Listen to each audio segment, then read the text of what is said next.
golfers, welcome back to the channel. In today's video we're going to talk about a backswing thought that's going to give you a little bit more rotation in the upper body. It's going to give you a little bit more space at the top of the backswing into the downswing, but it's also going to help you shallow the golf club out a little bit earlier by creating a little bit more depth at the top of the backswing.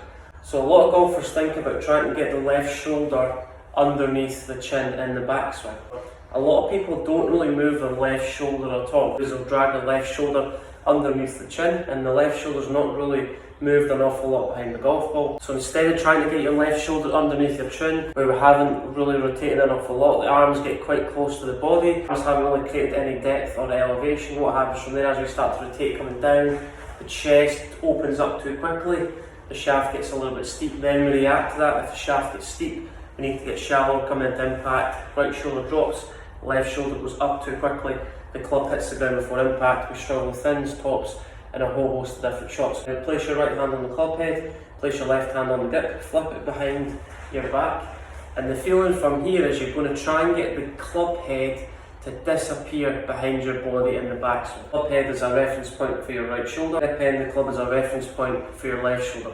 So really what we're trying to do is we're trying to rotate our rib cage, we're trying to rotate our abdominals, and the way that we're going to create and develop this sensation is we're going to try and get the club head to disappear behind our body as we start to rotate to the top of the backswing. So club head is going to disappear, my right shoulder's working up and back, and my left shoulder's working down and across. If you're still struggling with that feeling, just point your sternum on the instep of your right leg. So sternum, middle of your chest, on the instep of your right leg. If you struggle with backswing rotation, great drill. Place the golf club, stretch both arms up nice and straight. Place the golf club behind both shoulders. As we start to wind up, I feel a slight rotation in my lower body. How do we achieve that if you struggle with slicing?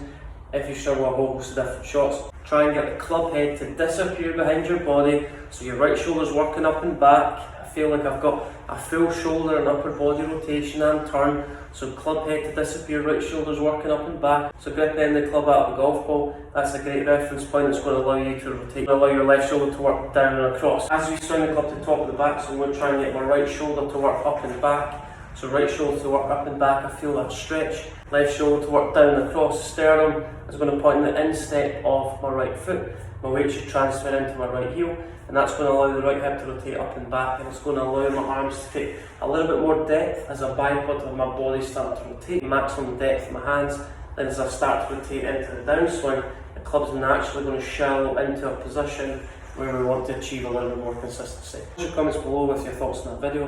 Comment below with what you'd like to see on my channel in future weeks regarding any golf content, full swing, short game or putting.